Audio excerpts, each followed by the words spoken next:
I grew up in a small village which had a small local shop, and that meant that as a kid I could go there to immediately spend my pocket money as soon as I got it, usually on some very unhealthy sweets. But that shop was much more than just a source of confectionery for me as a kid. It was a real part of the local community. Yet I think we're seeing fewer shops like that now as smaller retailers face more and more challenges. Should we be concerned about it? What can help them? And what does all of this mean for payments? Let's find out in this episode of Navigating Digital Payments. Welcome to the Navigating Digital Payments podcast, brought to you by Worldline, bringing you the latest innovations, trends, and predictions about the future of payments.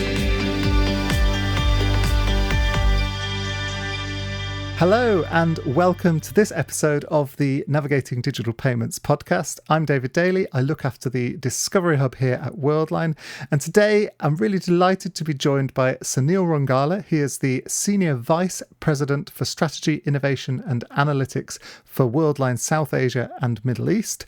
And he is one of the authors of a chapter in our Navigating Digital Payments report that looked at this topic of local commerce. Sunil, welcome to the podcast.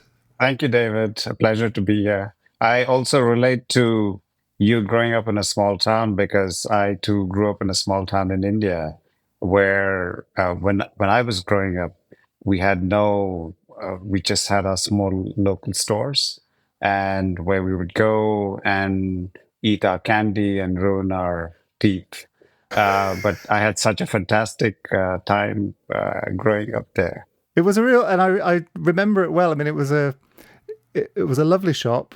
It was run by the owner. It was actually a couple, so you always saw one of two people whenever you went in. And my parents used to do a weekly kind of shop at a supermarket, but then anything else in between we would be getting from the local store. And I think, as I mentioned just in the introduction there, Sunil, it's a topic that we covered in our Navigating Digital Payments report in a chapter that you were one of the authors of that was called What Solutions Can Help Small Merchants Thrive. And I know also more recently we produced an infographic on this subject. And I thought in the podcast it would be really interesting to dive a little bit deeper with you to understand, is local commerce something that we should be concerned about it? What are some of these challenges that they're facing? What solutions can help them? Maybe also a little bit on sort of what the role of banks and governments might be in supporting them. But before we come on to all of that, we should maybe just clarify a little bit the terminology for people that might not be familiar with it. So could you explain in kind of simple terms, what do you mean when you talk about local commerce? So when we talk about local commerce, it can depend on how you want to define it. But to me, I would define local commerce as your high street stores. And they are generally stores that are run by families, by generation of families, or by, first generation entrepreneurs. They're definitely not stores that are branded, that have a national presence. And they can range from a gamut of whether it's pharmacies or whether it's your groceries or your newspaper stands and everything in between, the clothing. So that's the general sort of definition of local commerce that we taken as the basis for our article. I see. So I understand it's not purely about how close the shop is to you, but it is typically about physical stores and small stores that are owner run and not part of a kind of big brand or national chain. And by definition, local commerce means that it's kind of close to you. It may not be right next to your house, but it's a few kilometers away from your house. And like you said, it's run by individuals or an individual. So it's really good, Sunil, that you define a bit there what we mean by local commerce. Maybe a next question for you is why does it matter? Why should we be concerned about it? Because obviously there's us wanting to be able to buy sweets when we were kids, but are there bigger reasons why perhaps people should be concerned about it? There are a lot of emotional reasons for it. There have been multiple surveys which have said that over 50% of buyers would prefer to buy at local stores. And this is in both Europe as well as the US. But very specifically, there are also good economic reasons. And some of those economic reasons were brought out in a survey that was done by Visa in the UK, where it was pointed out that out of every £10 spent, 3.8 pounds remained in the local community, which wouldn't be the case if it was a brand store or a larger store, because that would be funneled to a main office, or so to speak, like that. Apart from that fact, local commerce, because you tend to have more stores as opposed to the larger stores, there's also the employment effect, and you are going to have people being gainfully employed, and you're going to have those sort of macro effects, the positive macro effects coming into the economy as people are spending more in the local economy. So having sort of thriving local commerce also is related then to having a more thriving local economy as well. There's a kind of direct relationship between the two. Without exception, and I think, I think we see this if you talk to any small stores also, because most of the suppliers will be local. So you will have that sort of, and I use this word loosely, sort of circular economy happening locally, and so you will have that. There will be a good support for that economy, and it's not just in spending but also in employment. And then maybe we can come on to what challenges smaller merchants are specifically facing. And I sort of mentioned this in the introduction. And actually, whenever I discuss this topic with clients, I think everyone appreciates that smaller merchants, local merchants, have a huge list of challenges that they're facing. So I don't think we can go through all of them, but maybe, Sunil, I can ask you to pick out 2 or 3 that you think are maybe some of the tougher ones or the harder ones that are facing smaller merchants at the moment. I'll give you an example. In India, we have app-based ordering, and people are surprised when I tell them that in 10 to 15 minutes, I can have anything I want at home. Anything that I would go to a grocery store, to the local grocery store, I'm able to get that. I was having a conversation with a friend recently, and he was decrying the fact that, oh no, I have to spend 15 minutes now to get my groceries instead of 10 minutes. And so you have that to compete with. Then apart from that, they have branding challenges. I mean, if you have a national brand, which is sort of recognizable to people, the same recognition is not afforded to smaller merchants. And a couple of other things I would say is, because they're in the market to hire people, and they are in direct a competition with the larger stores that can afford to pay more. So there is always that challenge. And then access to finance, just given their revenues, they will always find it a challenge to sort of get loans from working capital loans from banks or other financial institutions. I mean, those are some of the major problems. And like you said, the list goes on and on. Coming maybe just back to 2 of those. The first one is the app ordering, because what's interesting to me is we order sometimes takeaway food, and sometimes this is from a local shop that has a website, so you can order online, works perfectly well.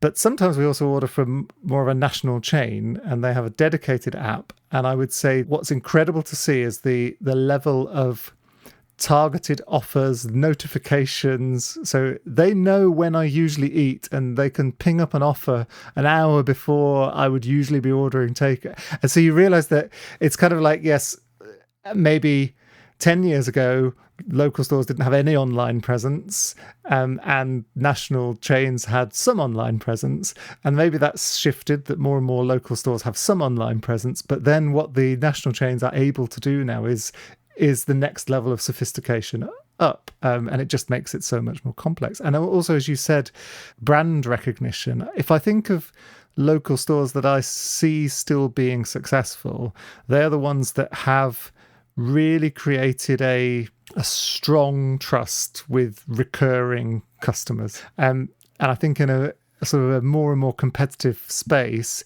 At the moment, it is the local stores that build a real trust and repeat custom that seem to be managing to kind of weather this changing environment the best. You're absolutely right that my local store knows a lot about me, knows a lot about my preferences.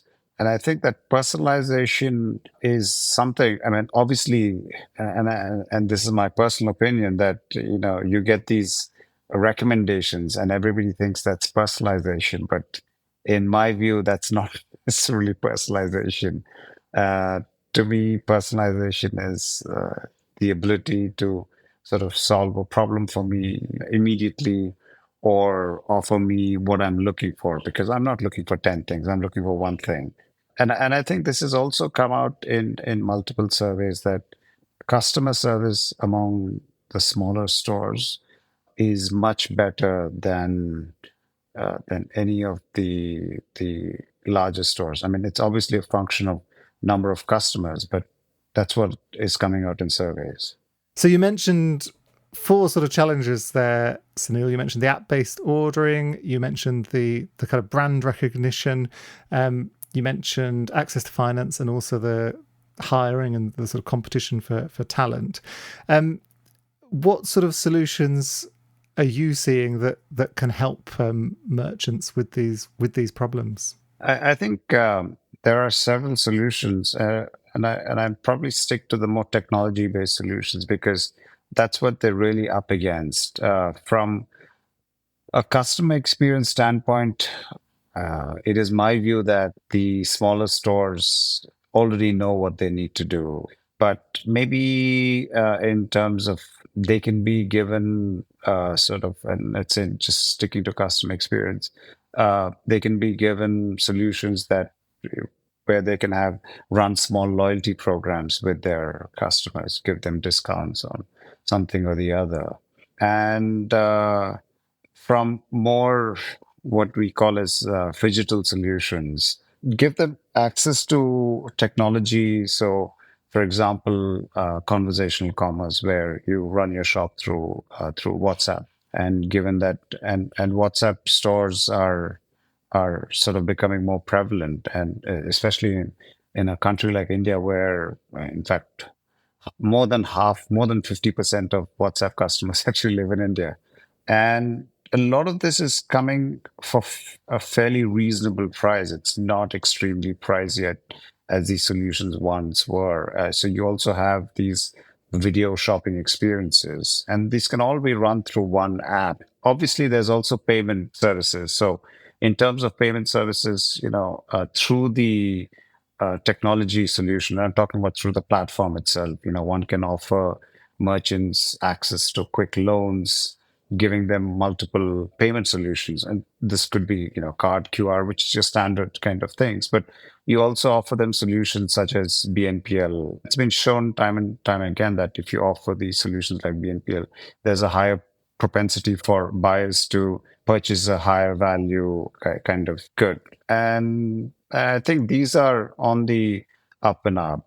But I also just want to highlight sort of solution where the government, and this I'm just talking about India, is coming up with a platform called ONDC, and it's already come up. Sorry, so it's over a year old. It's not yet reached its maturation stage, but it's growing at a fast clip, and it basically is meant for making physical stores online, and it's hyper local commerce kind of platform. But you can also ship to other thing, and what they've done is they've reduced the fee to about 5% or something. And so that gives them an ability now to not just sell in their local region, in their local space, but to actually sell in different cities. So, you are coming up with all these different solutions that are out there. And I'm sure these kind of solutions will start becoming more prevalent in more countries. Just to pick up on a couple that you mentioned there, because you mentioned, I think, WhatsApp and sort of the conversational commerce. And I know that for any kind of salon business, hairdressing or nail salons, one of the big issues is missed appointments. And so being able to book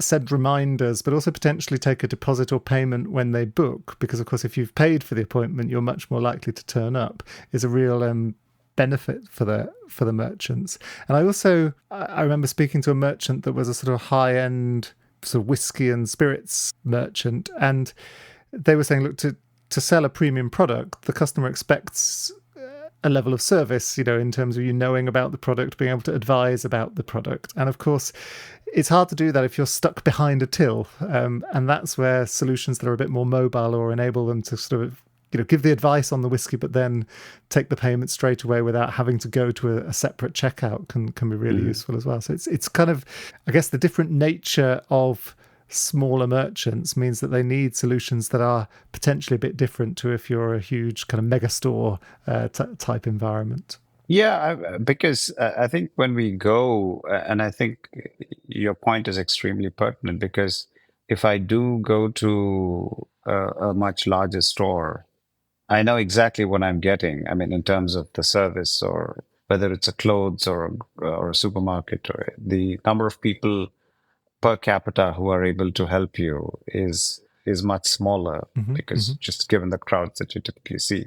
But if you're in a local store that I've defined as local commerce, they will be able to help you. And usually that help that they give you, and this is my experience, is that they give you a much more focused kind of experience, and they're able to sort of draw out what it is that you're looking for and give a very sort of personalized suggestions.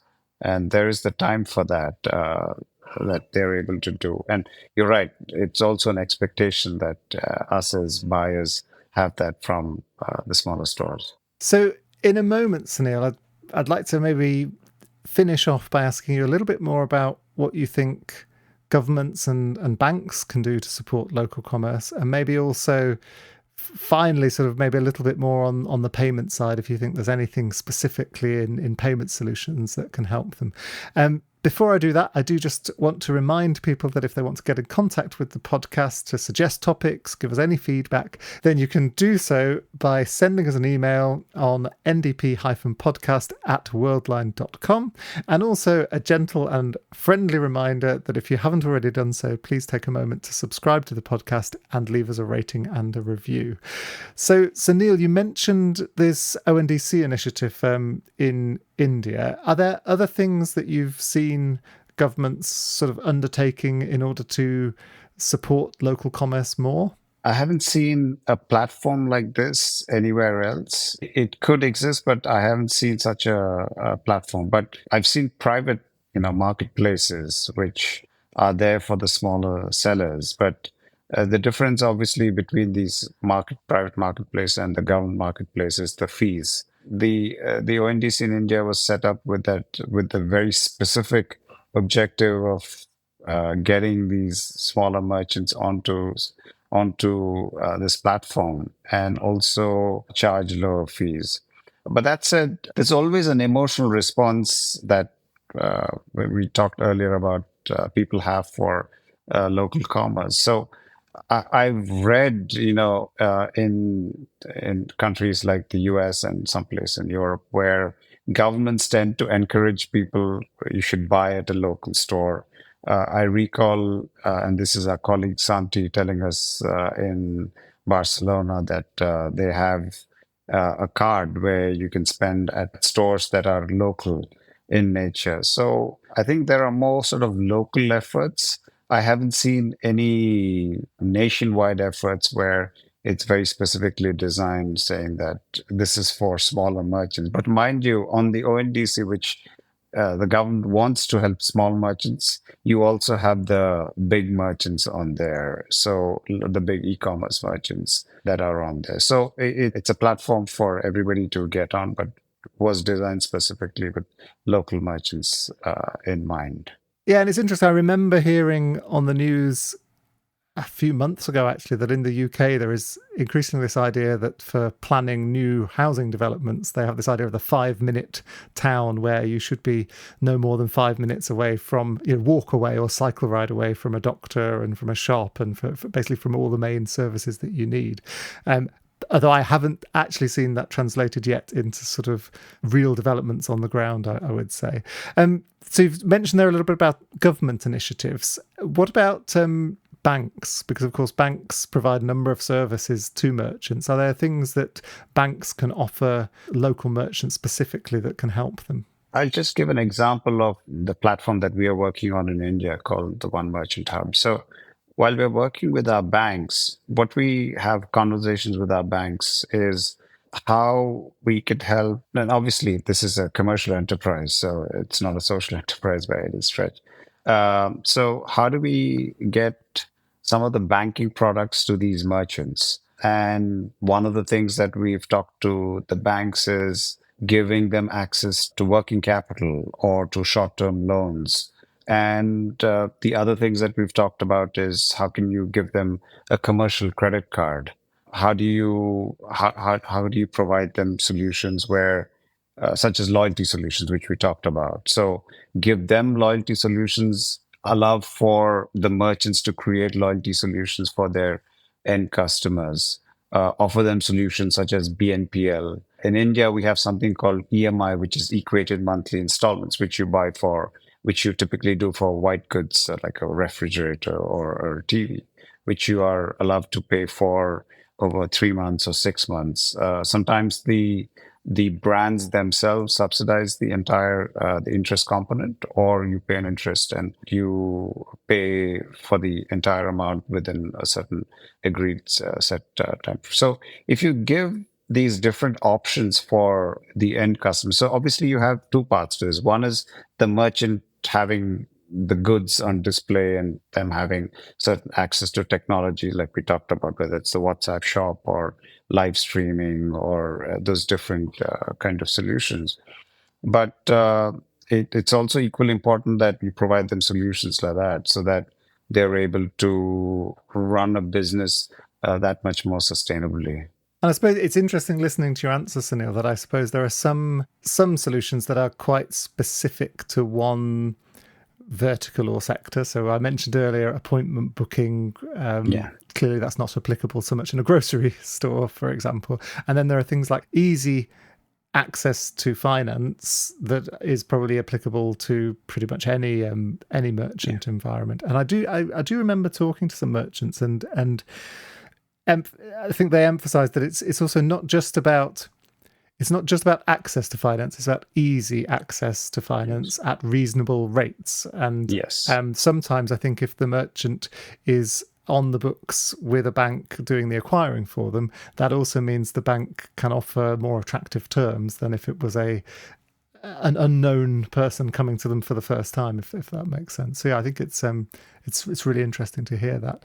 Maybe we can just finish off, Sunil, and we've hinted at it a little bit already, I think. But are there any other things that we've not already discussed relating more specifically to payments that you think are important for small local merchants? I think when we talk about payments for small local merchants, and apart from all the value adds that we've talked about, and I just want to digress a little bit because the appointment was an interesting what you said for salons, and that's exactly what we're looking at in India from our perspective for Worldline here, because salons is a sector that we are focusing on, and one of the biggest pain points was how do we provide them a solution where they can book their appointments, but again, getting back to payments.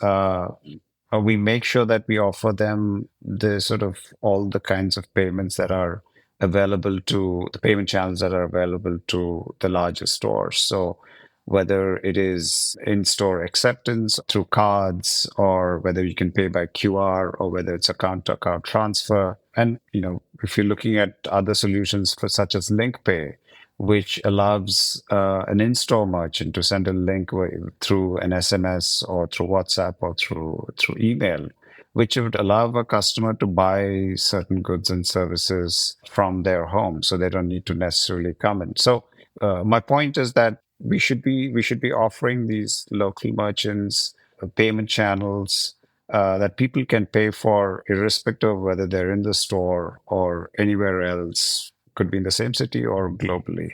And it's interesting. We did discuss, Sunil, on a previous podcast, actually, that there is a definite shift from maybe 10 years ago, the merchant telling a consumer how they're allowed to pay, through to now the consumer telling the merchant how they want to pay. And so I think you're right that essentially that means for smaller merchants, they need to offer all the same options that people are coming to expect from the biggest online and in-store retailers.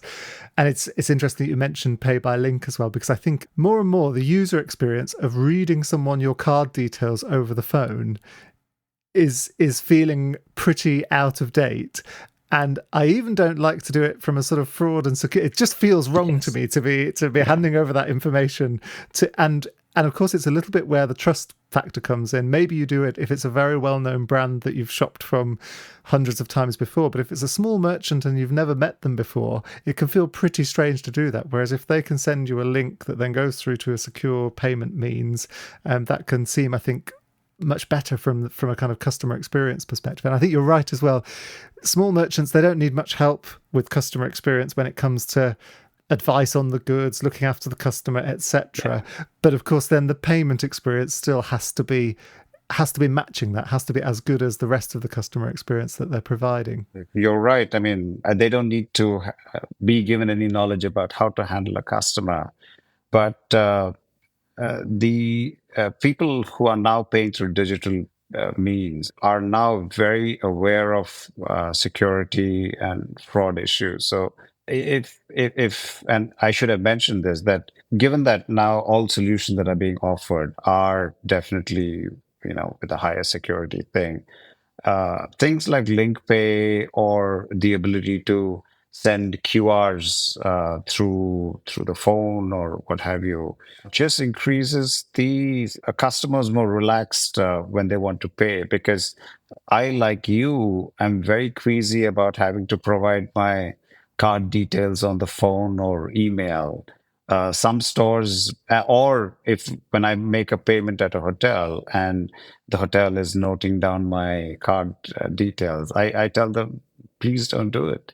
And I think these kind of solutions, when if you provide them to the smaller merchant, kind of take away all these mental blocks that a customer would have in order when they're giving out their card number or inputting their card number or those sort of things. But I think, David, one of the things that will also, and just to add to what I was saying, in terms of giving them the latest and best payment acceptance channels, I think if we can also think of how do you provide, and this is always being thought about, how do you provide more frictionless kind of payment channels where the customer can pay almost instantaneously for anything without having to input the card numbers, etc. I think that will sort of also will reduce the sort of I don't know if stubbornness is the right word, but the resistance of a customer to pay for something. So they would be just happier to pay if something was just easier to pay for. And I guess one thing that comes to mind when you mention all of this, Sunil, is that coming right back to what you said at the start, that these are often stores run by the owners. I mean, there is not a team of IT professionals to design and build an integration. There's no one with a dedicated role associated with payments in these stores. So actually they need, as you say, they need to be able to accept everything, all the modern means in all the modern ways, and potentially integrate with appointment booking and other systems. But it has to be done for them, because they are not going to have, and they've got other problems to deal with beyond payments. So actually it pretty much needs to be packaged together and available to them with a minimum amount of effort or understanding required by them of the world of payments and the kind of technology behind it. I absolutely agree. And I also want to add that small stores are not resistant to this change. That if you offer these solutions or services to them, they will gladly take them because they intuitively know what will increase their sales. Because I hate to use this, but it's in their blood. They know exactly if you offer them, let's say, loyalty, or I give them this particular payment channel or some other thing, They know that my business will increase by X if I take this. I know it'll cost me a little, but I will get this profit in return.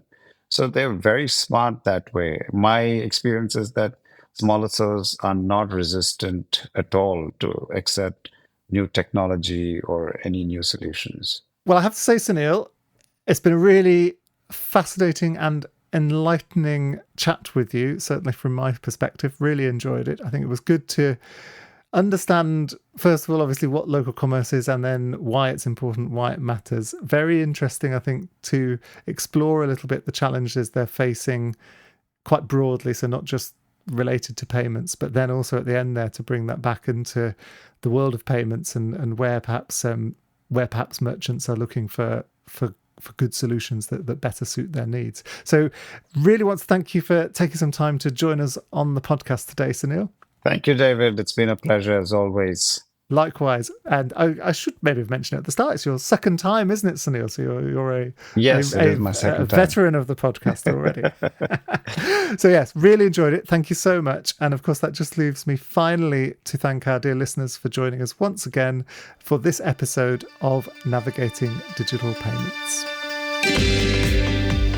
Thank you for listening to the Navigating Digital Payments podcast, brought to you by Worldline. Join us next time to learn more about the latest innovations, trends, and predictions for the future of payments.